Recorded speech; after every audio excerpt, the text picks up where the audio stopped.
the biggest thing is had a pretty physical practice. Being Tuesday, it's our day to get after it more than others, and we had a lot of cuts out there today. We had a lot of guys on the ground, and thought that our scout team did a tremendous job trying to give us a picture.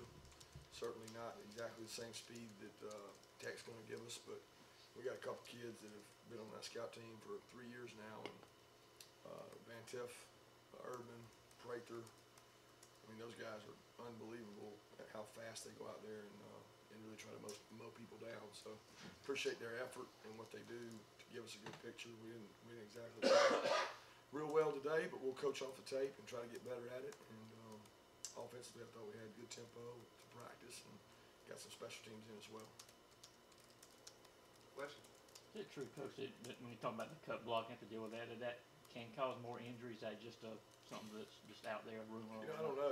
Ron, of course, is our sports medicine guy, and they do all the studies on it, and they do it on what special teams happen on, where they were saying the kickoff return had a high injury, high rate of concussions. But I don't know any evidence of that. I think you'd have to ask an expert before I know whether or not more people get injured when they go against triple option. I certainly don't think so. I watch other teams play it, and they seem to play hard against it and do well, and not more injuries. Can you give us, I'm guessing you played some option teams, during your career. Can you give us a first person on what are the challenges as a player and how did you approach it? Yeah, challenges are just eye control. I mean, football, to be honest with you, has changed so much in the last 20 years where everything is RPO driven, zone blocking driven, finesse, 7-on-7s, and that's nothing what this is about. This is about physicality, toughness, get down in the dirt, backyard football. I mean, I went and watched my son play in a 6-year-old tackle football championship, and I saw the 6-year-old, 7-year-old, 8-year-old teams playing, and that's what they were playing.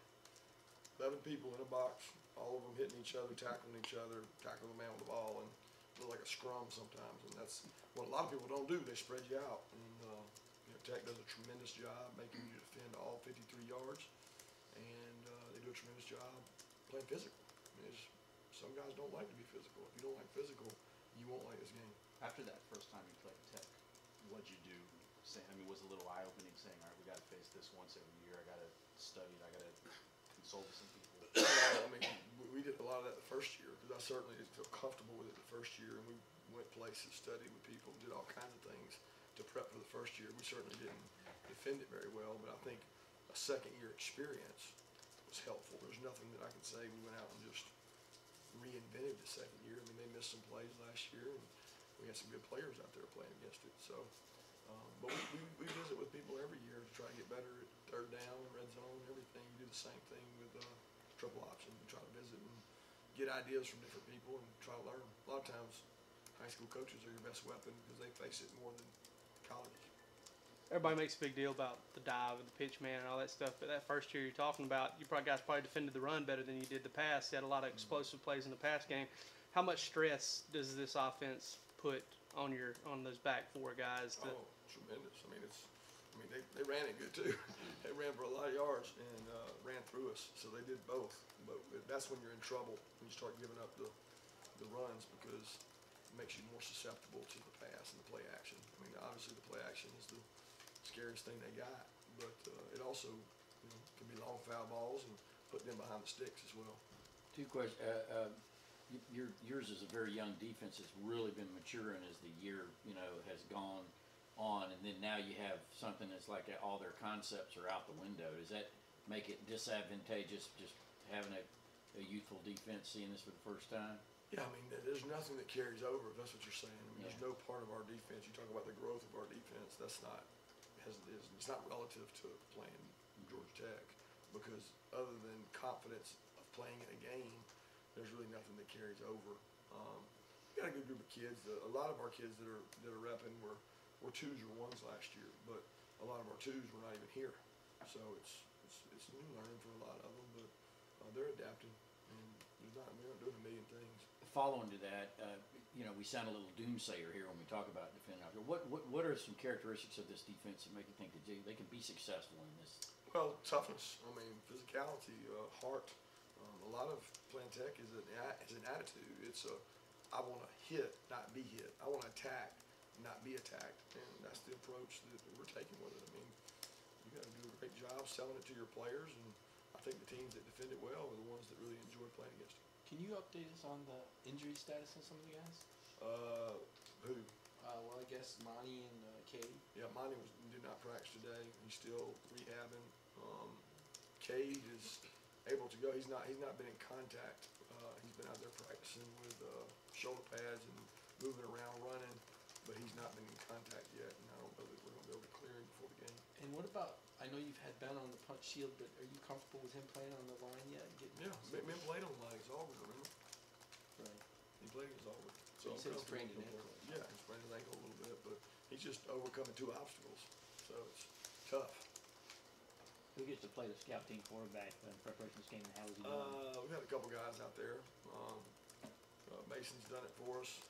We've had Trey Bishop's done it for us. McCarty's done out there some. Rambo. I was about to ask you about that, how much in the card, because he did that in baseball, same offense in high school. He did. He does a good job with it, but I mean, he's not out there like pads or anything like that. But he's done a good job helping us and coaching the kids on it. This is a week where y'all make the quarterback live in those drills and kind of thud those guys up too. Yeah, we do periods live and just go out there and play tackle the man with the ball. I don't know any other way to do it, to be honest with you. There's no halfway on it, and our kids like it. They embrace it. They get a little dirty and roll around the ground, and our coaches do a good job selling it. Following up on you talked a little bit about schedule philosophy, and I wanted to ask you about playing a rivalry game the week before an SEC champion. I know there's tradition, but this tradition existed before there was an SEC championship game. You did it at Alabama and here. How detrimental is it to have that type of rivalry game the week before the SEC championship? And do you have any influence on scheduling? Is this a game that would be better at the start of the year? I mean, a detriment. I don't know if it's a detriment. It's the schedule. I mean, I look at it as you're going to play a good team every week. What do you think the last game of the year should be? I think the schedule's set up the right way. I mean, yeah, I'd love to play Georgia Tech the first game of the year. That'd be great. But what if you're not in the SEC championship? I mean, you'd like to have a big game to end on to set you up to a bowl game. I mean, I don't think that's that big a deal. I think everybody in the country has a rivalry game to end their season, and then if you're fortunate enough to make your championship of your conference, best wishes to you. You know, you're gonna go play somebody, and I don't think it's that big a deal. Kirby, you guys had a lot of NFL draft picks that were helped you guys last year to get far in the postseason, all that.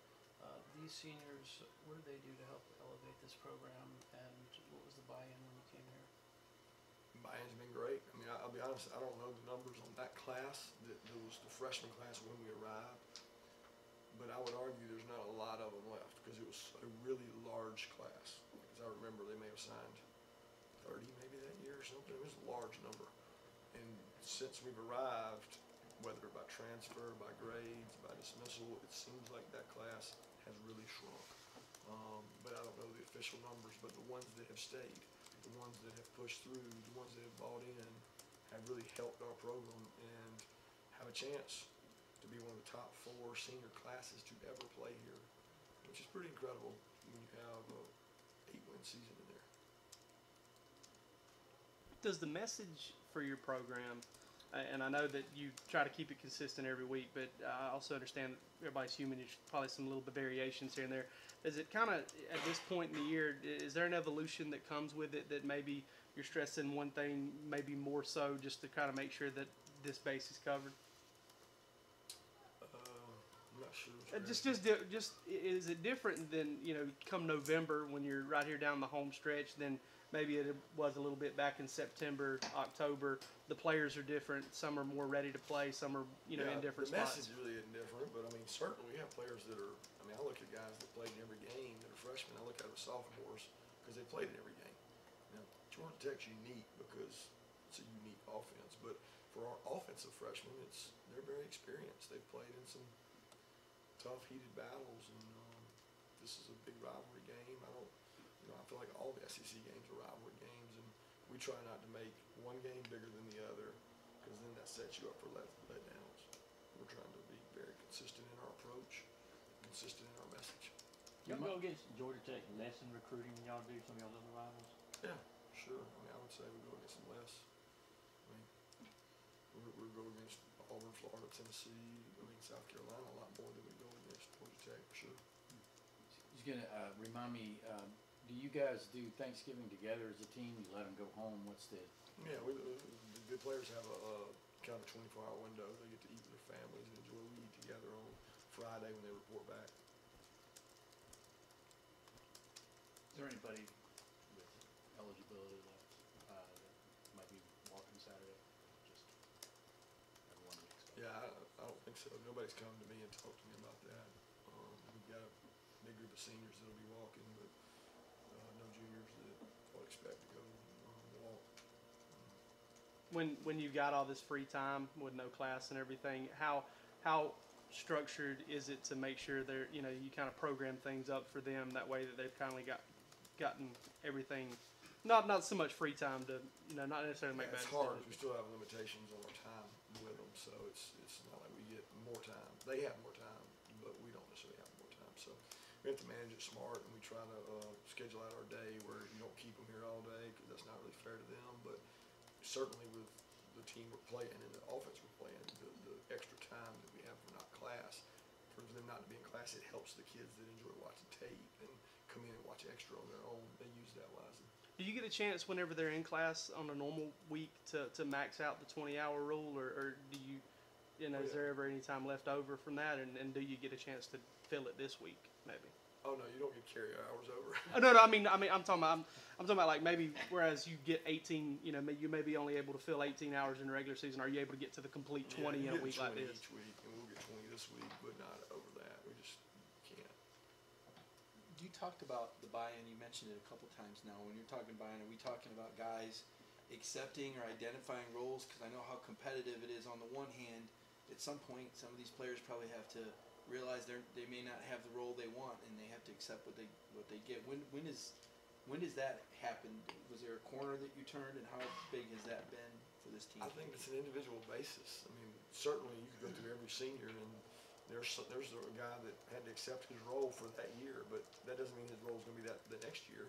And I mean, Keon's a great example. He's helped our team. He's played on some third downs and dime, but I mean, he would tell you he wants to play more, but he's really been a good special teams player. He started on punt, starts on kickoff coverage, starts on punt return, and that's become his role. And he buys into that, and he gives us great effort. He was our special teams player of the week last week. So there's a great guy with a great example. And there's Led, who early on he didn't have as big a role when the other players were. He played, but he didn't have as big a role as he has now. And now he's one of our better leaders. I mean, everybody's role. J.R. Reed was a scout team player for a year because he couldn't play. And now he's a veteran leader that's a redshirt junior that's doing a good job. So this senior class that sits across the front row, each one has their own individual story, and each one of them has bought into the program and given blood, sweat, and tears for whatever that role is. 2 more questions? Alabama Auburn should be being conducted when you get done with your game.